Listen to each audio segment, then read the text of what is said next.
This is Man-at-Arms, and you are listening to the Masters of Grayskull. Thank you, Mr. Gary Chalk, as Man-at-Arms from the 2002 He-Man and the Masters Universe cartoon series, for giving us that promo.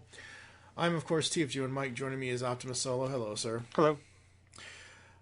We just want to put this at the beginning of every episode for Masters of Grayskull. We dedicate every single episode of this to the memory of Dean Stephan. Dean, who is the writer, story editor, all that kind of stuff on the 2002 He-Man series, passed away May 15th of 2018. And not only are we doing this because we're finishing our Powers of Grayskull series podcast, we're also, I feel at this point, doing this in the memory of him, because the stories that he helped create and build for this series, it revitalized the Motu franchise, in my personal opinion. Yeah, absolutely. And it's unfortunate that we didn't have a chance to ever talk to him for the show, but we can at least remember him as we move forward. Absolutely. And now, on with the show. I am Adam, Prince of Eternia, defender of the secrets of Castle Grayskull. This is Cringer, my fearless friend. Fabulous.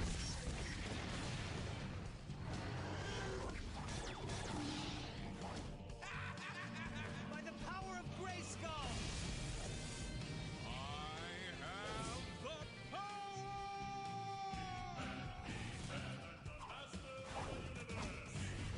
have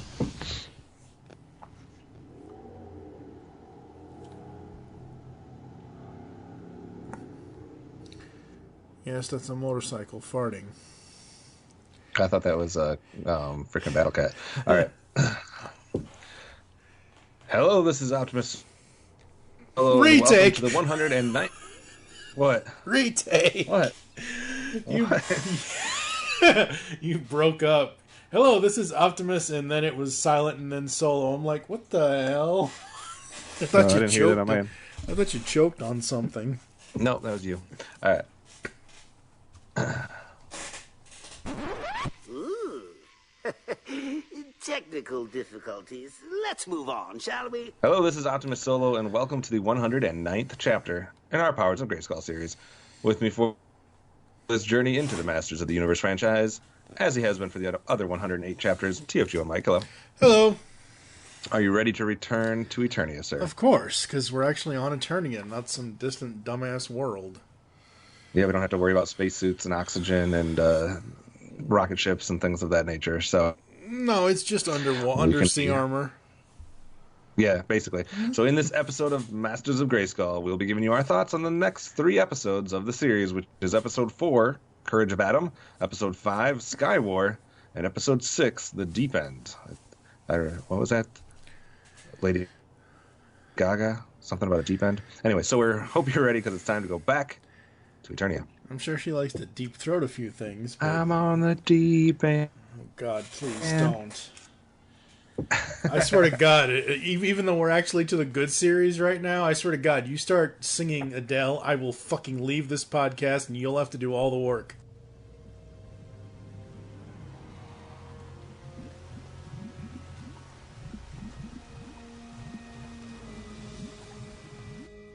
It occurred to me, the appearance of this He-Man from out of nowhere is reminiscent of how the Elders and their power mysteriously disappeared. The conclusion is clear. It is? Skeletor has cleverly deduced that He-Man must somehow have gotten hold of the Elder's power. Precisely. And to access that power, I have only to capture He-Man. All right, first up today is Episode 4, The Courage of Adam. August 2002, written by Dean Stephan. All right, sir. Skeletor takes Prince Adam hostage to lure He-Man. His friends have to find a way to free the boy without jeopardizing his secret identity. Dun, dun, dun. What did you think of this one? Well, considering only 2 friends actually know the secret identity, there's not many friends here to help him. Right? I mean, it's basically Orko and Cringer. I mean, Man-at-Arms is there, and that's great. But it's basically Orko painting Cringer to look like Panther. Yeah, for the most part. And I'm sorry, these evil warriors, like, we knew Trapjaw and Beastman and all of them. We knew they were dumb in Filmation. I almost want to say they're even more ignorant here, because Panther, Cringer, painted to look like Panther, looks nothing like Panther's body. Does not have the green glowing eyes that Panther has. Is way more timid, and he's got a sword sticking out of a saddle that's on him. Okay, sure. Yeah, so they mention in the commentary of this one, this is the only episode of today's episodes that had a commentary track on the DVD, that this definitely has some, well, I don't even know if they mentioned it in there or if I read it somewhere, but this one obviously has a lot of similarities between the Disappearing Act from the original Filmation episode. Yeah. As far as plot elements, they even talk about the fact that you get a quick shot of He-Man where it flashes and he's blue. Yep. For a second, which is a direct homage to Faker, etc. So you do get some connections here. They were talking about how the first three is kind of like that pilot episode, almost like a movie is how they viewed it. And so now this is the first one where we're going to try to kind of set the stage for regular episodic, somewhat episodic stories with different levels of continuity. And they thought that it was a good idea to kind of have this first one where you get to open up and you see where, Adam's first chance here to kind of learn about his powers as He-Man, etc. So you have that whole sequence where he's doing like that holovision, holodeck, sequence of training. So you kind of get that a little bit. And then kind of to deal with the fact that we do have these altering identities that we have to keep secret. So it was an interesting way to kind of set the stage, and I guess necessary. Obviously, for me, a little bit of a step down from the original three.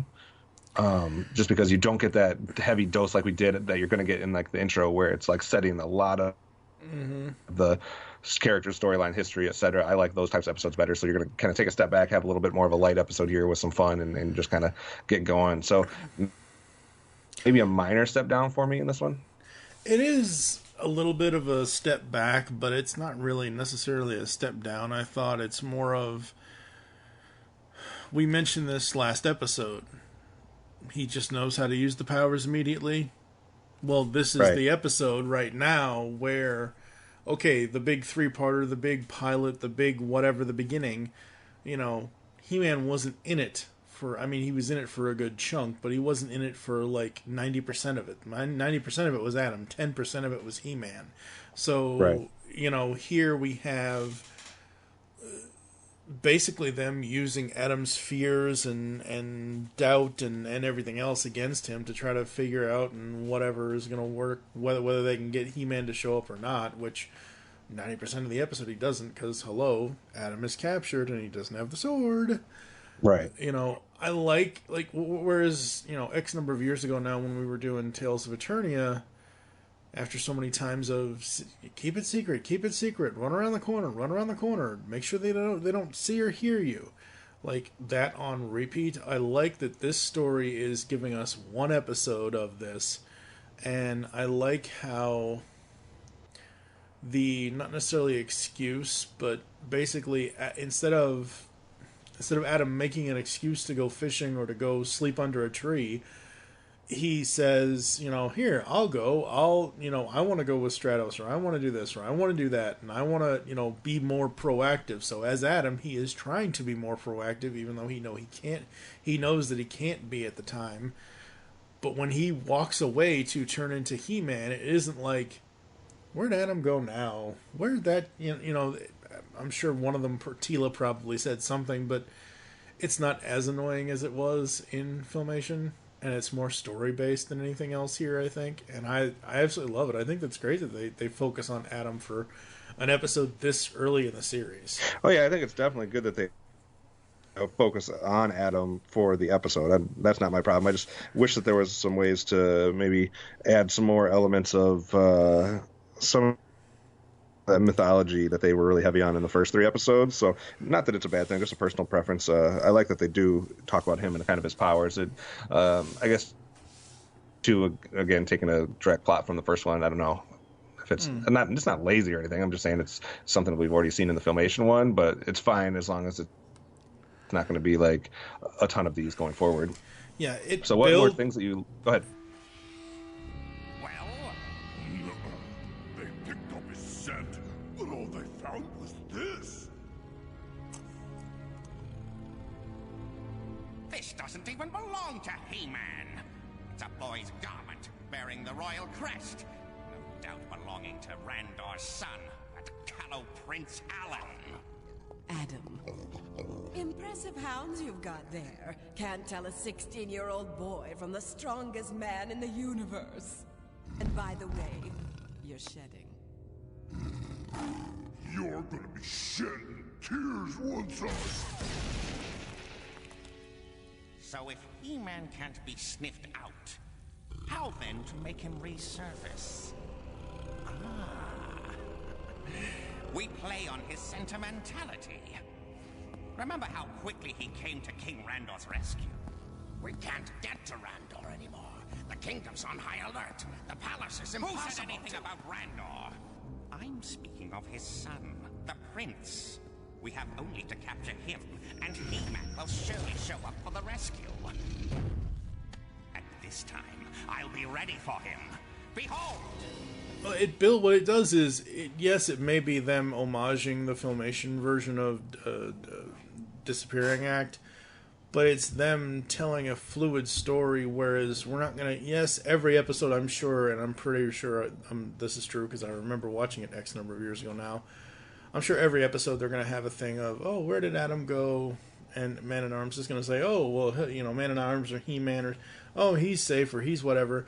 But because, sadly, this series is so short versus, 130 episodes over 2 years kind of a thing, it's not going to wear on me anyway, as far as, the whole keeping secret this, that, and the other thing. I think what they're more focused on here is the story, and they're pulling it out beat by beat, and this specific episode is to show you how Adam deals with his dual identity. Yeah, for sure. Anything specific about this episode that you wrote down as far as enjoyment? There were a lot of great one-liners from He-Man and Skeletor.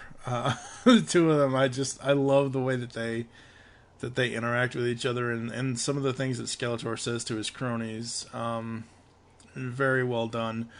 The animation gets better and better. I mean, we're only four episodes in, but some of the effects here are very cool.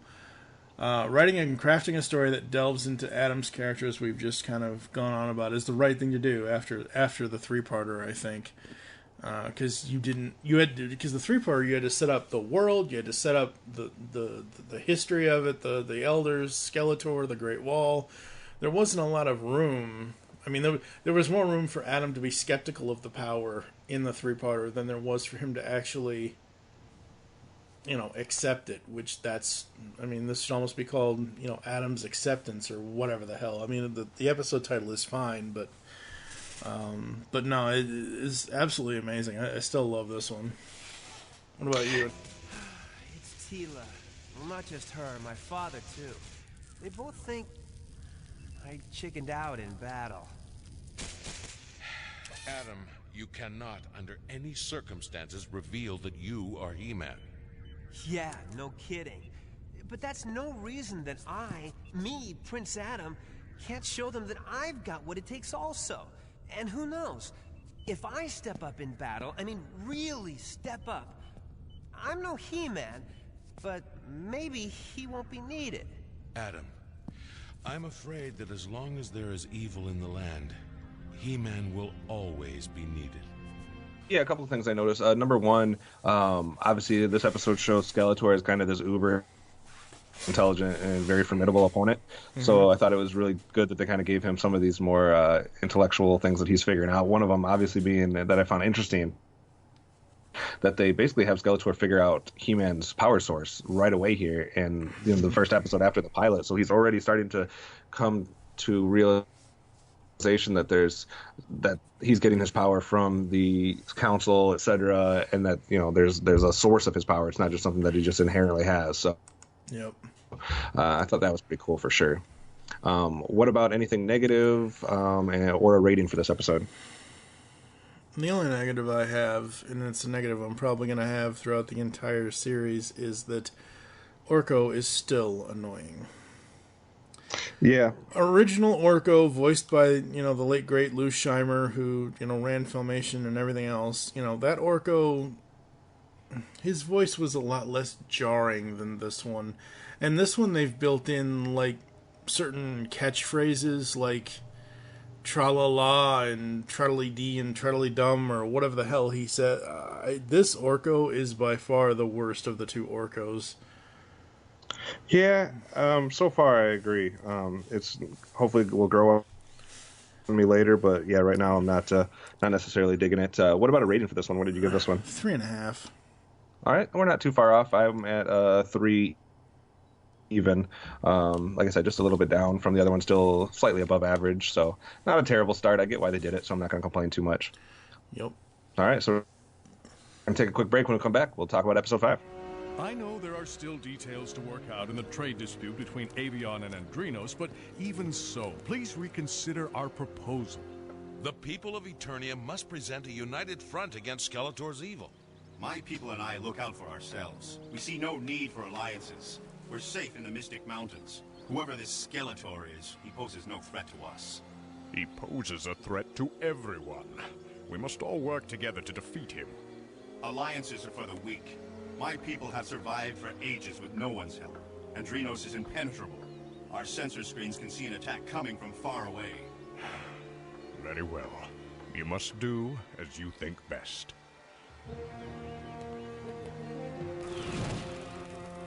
Buzzoff's making a serious mistake. He can't stay neutral in this. Skeletor won't rest until he's conquered all of Eternia. All right, next up, guys, is episode 5, Skywar, written by Michael Reeves. The first episode not written by Dean Stefan that we're talking about today.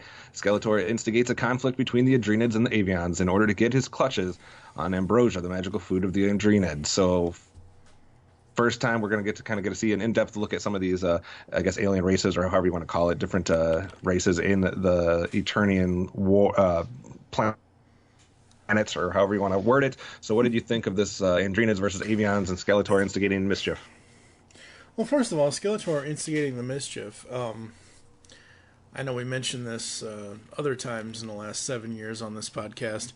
Reminds me so much of the Quintesson Journal from Transformers Generation 1, where the Quintessons paid these people to get better weapons, and then they paid the other people, so, warring factions, yada, yada, yada. This is the first thing I thought of. Not in a bad way or anything like that. I think what Skeletor is doing is, because he's not dealing with them direct, he's straight up fooling them. I mean, it's too bad we couldn't have aired this podcast on April Fool's Day this year, because essentially that's what Skywar is. It's one big April Fool's joke from Skeletor to the Adrenids and the Avions. I love seeing, Buzzoff's people and Stratos' people. I don't necessarily love seeing them go at each other's throats, but I don't remember a time in Filmation where Avion and Andrinos were in the same episode. Like, Buzzoff had his episodes, Stratos had their episodes, whatever, but this is the first time, again, going back to what I said about last episode, and what I said last week about the 3-parter, full-on story mode. This isn't like a one-off, villain of the week type of deal. This series relies on full-on story mode, and dedicating a whole episode to the prejudices on either side towards the Avions and the Adrenids, it's very, very interesting. Buzzoff's got some nerve. If everyone felt that way, Skeletor would stomp all over Eternia. This from the prince, who somehow never seems to be on hand when a battle starts. Whatever. Come on, Cringer, it's time for lunch. Of all the empty-headed... Forgive me, Your Majesty, but I sometimes find your son ill-informed on matters of state. Yes, it's true, I'm afraid. Adam isn't much help in this time of war. Yeah, I agree. I think this is a cool way to kind of get into the fact that there's more to this world than just Adam and Skeletor. Obviously each episode has had, Man-at-Arms and has had some of the villains, etc. But it's a good way to kind of make the world seem bigger right out the gate and kind of get the idea that there are all these different types of, I don't know what word to use other than races, but other species, other races, etc. throughout the planet. So I really like that. I like the idea that it kind of spins it a little bit where they're going at each other before they come together. And it's also kind of this whole idea that there is still somewhat of almost like recruiting process or where they're kind of gaining alliances, they're trying to gather, friends and allies, etc., to the power and add to the masters, that type of thing. So I'm down with the plot for sure. Some things I really liked about the episode, like I mentioned, I really liked the setup with Skeletor pitting the two groups against each other. Also a cool way to allow us to highlight two of the masters in Buzz-Off and Stratos and really get us a little bit more in depth on what makes them and kind of some character traits on them, some history, some setting, etc. Very cool animation at times, and obviously in this whole series, but I wanted to highlight it in this episode. There's a very cool sequence when Randor is talking and then Duncan comes into the scene at the 11-minute mark, where he's kind of in the background in the shadows, and then he comes forward. That was really well done. So really like that stuff. Really, the only nitpick I guess I have on this one is there's these random beasts that Skeletor has at his disposal, apparently, that all the villains, evil warriors, are using to transport into battle, kind of. And those beasts that they were riding were very useful. They were big. They're almost like dragon type characters that seem like they would have wreaked havoc. And if you have those types of things at your disposal, you think you would use them more instead of just having them here, and then I don't know if we will ever see them again. But yeah, it's one of those things where he said at the beginning of the episode, he was like, it's ready, or they're ready, or whatever. And it was introducing this new kind of, I don't want to say vehicle because obviously they're animals, but it was like them introducing a new part of the lore, whether we see it again or not. It was all right. What about you? Anything that you wanted to highlight or dislike about the film episode? Not really. I mean, I guess I wish He-Man was a little bit more proactive in trying to figure out, I mean, yes, obviously he does figure out at the last moment that it's, Skeletor, and he tells them at the last moment, before, he actually goes up there and gets blasted by both armies, kind of a thing.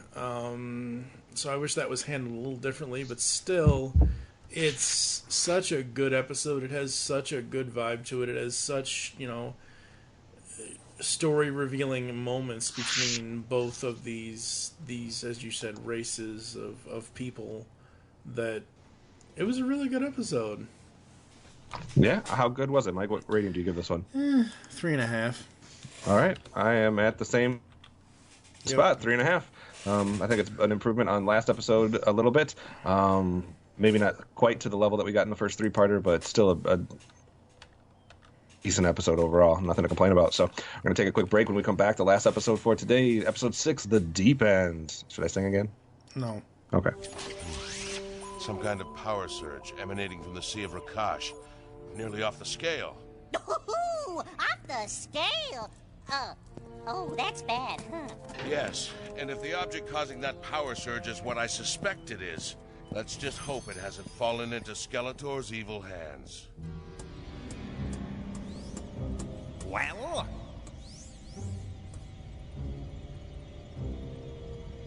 Weapon test activating in 3, 2...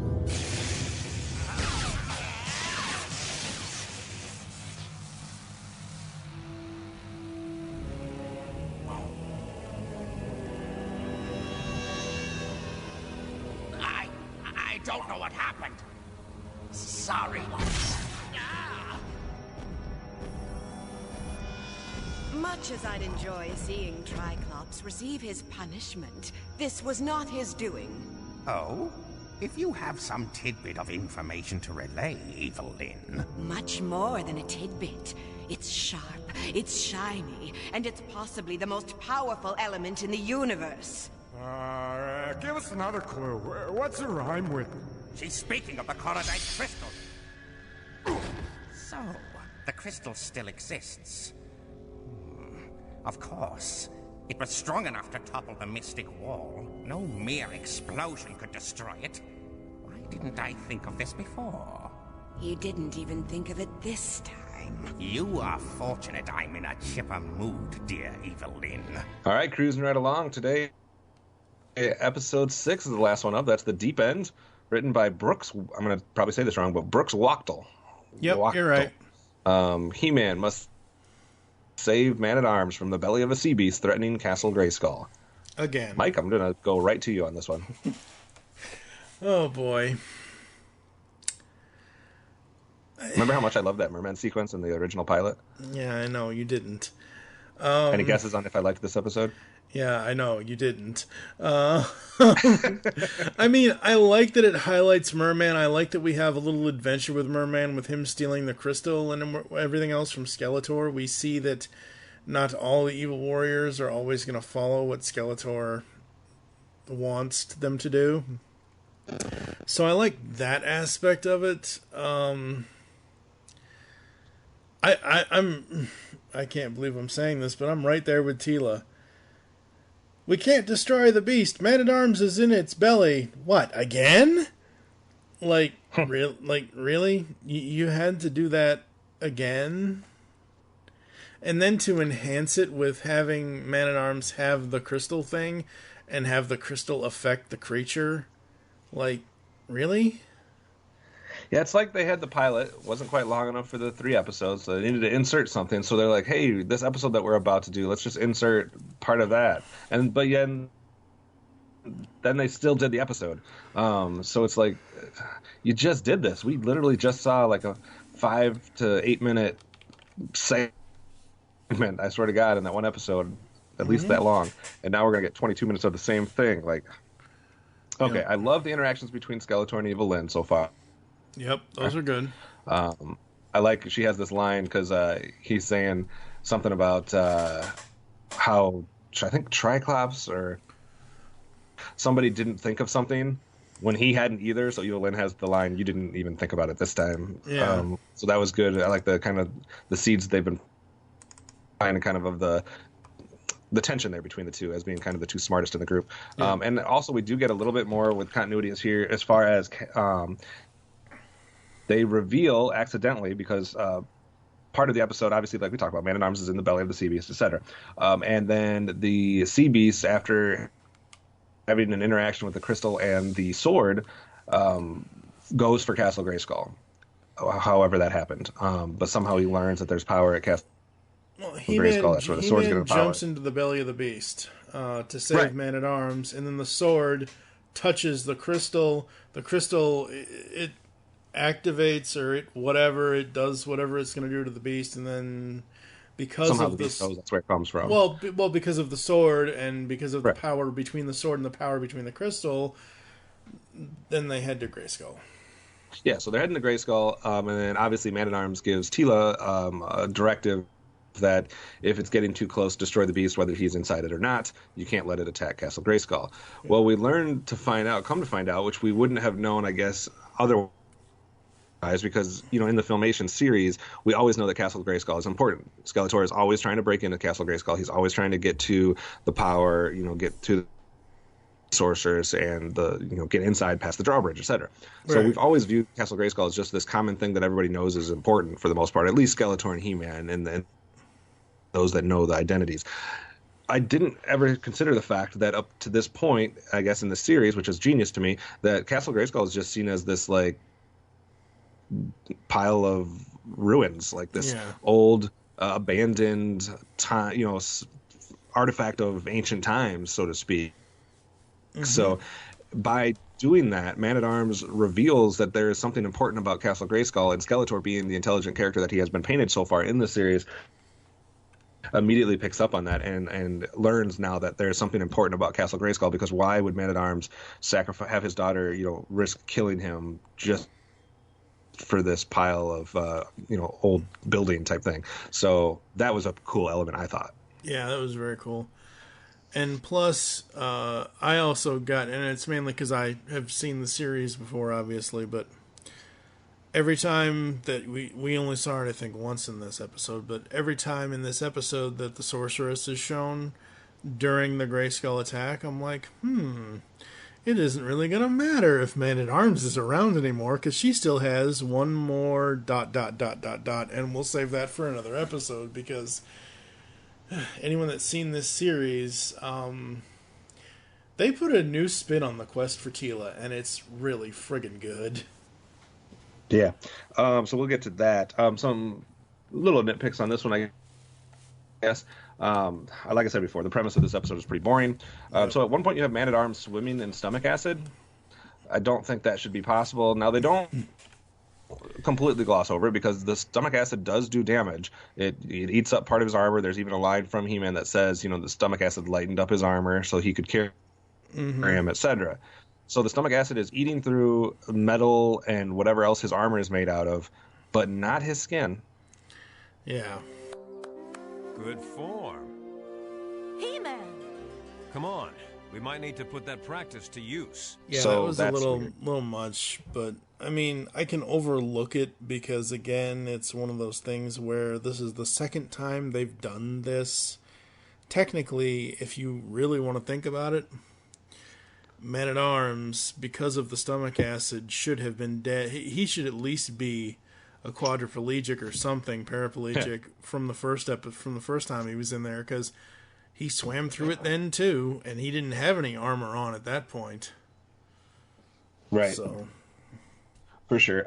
It's weird. It's a weird episode because I really love Merman, so you would think that I would like a episode that has a lot of Merman in it, but I just think it's coming so quickly after they had just done something in the pilot. I don't know why they wouldn't have kept this one a little bit or taken that part out of the original episode. Either way, it still probably wouldn't work for me, because I just think the premise is boring overall of just having this character stuck in some monster's insides. Like, it's not a plot that's going to do anything for me. So I'm unfortunately at the lowest that I've been so far through 6 episodes, and I'm at a 2. I'm at a 2 as well. It's all right. Good. So I mean, there's way more better. There's so many better episodes to look forward to in this series if my memory serves right. Oh yeah. I mean, this is, I'm guessing, going to be one of the lower ones that I rate the whole series, but we'll see. I just let's get into better stuff. Yeah, the only I don't know.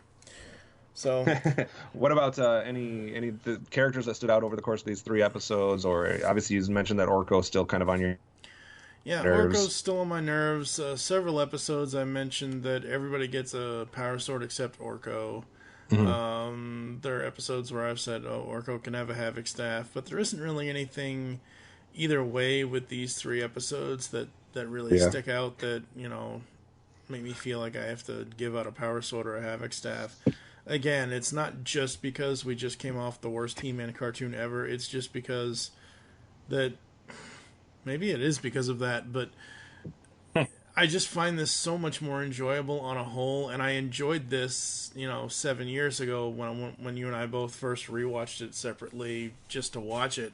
Well, you had watched it for the first time, I think, back then. I was rewatching that was the first time through, yeah. Yeah, I was rewatching it back then. You had never seen it before, and, I enjoyed it then. I enjoy it now. It's a hell of a lot better than New Adventures, and I don't know if I can put away with the fact of this is better because of that being so awful. As we've said, this is better because it's a good cartoon, regardless. Well, yeah, exactly. But as we've said in Adele's Deep End over here, it's. I don't know what it is about Merman, but his episodes generally are not good. And not this specific series. Yeah, I wish they would do more with him. In general, it just seems like... And I love Scott McNeil. I really, really do. It's a more creepy version of Waspinator. It needs a little bit more of the water sounds to me that Alan Oppenheimer did. To make it a little bit more effective. But for me, I think the biggest thing that I'm going to take away from these 3 episodes is basically the continuation of Skeletor just being really smart. I really like the plans that he's coming up with and the plotting that he's doing. I still love the balance between intimidation, just natural badass, and just a tiny bit of humor so far. Not that I couldn't stand him being even a little bit more funny, but I just like what they're doing with him so far. And they also, something that stood out in this episode, He-Man being smart too, like in that second episode that we watched today, him thinking about the fact that the whatever they got from the Andrenids, I can't remember right now, the ambrosia, that he knew that was going to be toxic to non-Andrenids or whatever. Like he knew that he could not just that he knew that it was bad, but then he goaded Skeletor into taking more and more to the point where it was gonna basically explode in his face type thing, where he's gonna lose all his power. Everybody else was. It was gonna have a backfire, kind of like an OD situation. So I think they did a good job of highlighting both of their intelligence levels. So those were the two that stood out for me. Yeah, and with that middle episode, Sky War, it was like, oh, hey, Skeletor has more power. Skeletor's costume changes because he has more power. I'm like, ooh, this is 87 He-Man. This is the movie. This is not the, multiple personality changing looks of Skeletor and the new ass adventures of He-Man. Another cool thing they did in the episode, which I forgot to mention, is that they, a lot of times in these types of series, cartoons from the 80s, 90s, etc., even 2000s, if you do get that interaction with that other world, like in a series like He-Man, where you have lots of different, warriors, you have lots of different villains, and at different times they go in and kind of explore that species. But a lot of times they only still have the one main character involved. Like, picture this episode, and the only people that talk would be Stratos and Buzz-Off. I like the fact that wasn't the case here. You even get two of the Avian characters named, or no, one of the Avians and one of the Andrenids. So you have Hawk, the female Avian, and it gets named, gets some talking lines, and then what's the guy's name? Something Grad, not Stalingrad, because that's a country and whatever. But there's a character with a name just like that from the Andrenids that you get to, like, his kind of like his first in command. Yeah, it's voiced by Gary Chalk, I believe. Gary Chalk or David Kay, one of the two. I think it's Gary Chalk. But I like that they kind of got to see a little bit more. It wasn't just Buzz-Off and Stratos, and everybody else was like the silent henchmen. So that was kind of cool too. Yep, that's all I got for my thoughts. The intercepted transmission was received by Andreno Skeletor. Perfect. It's only a matter of time before their two armies will be flying down each other's throats, leaving us to loot the ambrosia. Absolutely. All right. Well, I think that's going to do it for us. No breaks, no nothing. Thank you for listening to us, as we are the Masters of Grayskull. If you'd like to get in contact with us to leave feedback for the show, there are several ways to do so. Visit the website, geekcastradio.com, where you can comment on all of our other episode posts from this podcast and all the other podcasts we do. Leave the show's feedback in iTunes. Please do this. Follow us on Twitter. You can follow at GeekCastRadio for the network, at Pow of Grayskull for the show. I'm at TFG1Mike. What is your Twitter? The important one. I'm at OptimusSolo. Ladies and gentlemen, remember, that's the unimportant one. Follow us on Facebook. Facebook.com/GeekCastRadio Network. We hope you enjoyed the Grayskull goodness today, and don't forget to join us in our next adventure as we will take a look at the next 3 episodes of He-Man and the Masters of the Universe, which are Lessons, Siren Song, and The Ties That Bind. For now, I am TFG1Mike with OptimusSolo. By the power and for the honor of Grayskull, we have the power. Ta-da! Talent! I'll show him talent! You three, intercept him. He-Man must not reach the Mystic Mountains. Kid? Yes? Shut up. Beyond the Night is the GCRN's latest review podcast. We are covering everything in the Knight Rider television universe, from the classic 80s TV series to the 1991 reunion film, Team Knight Rider, and the 2008 relaunch series as well. So join TFG1Mike and Dion the Music Man as they go in-depth in Beyond the Night, only on Geekcast Radio Network. You can find Beyond the Night in iTunes and on www.geekcastradio.com. Kid? Yes, Michael. Just keep driving.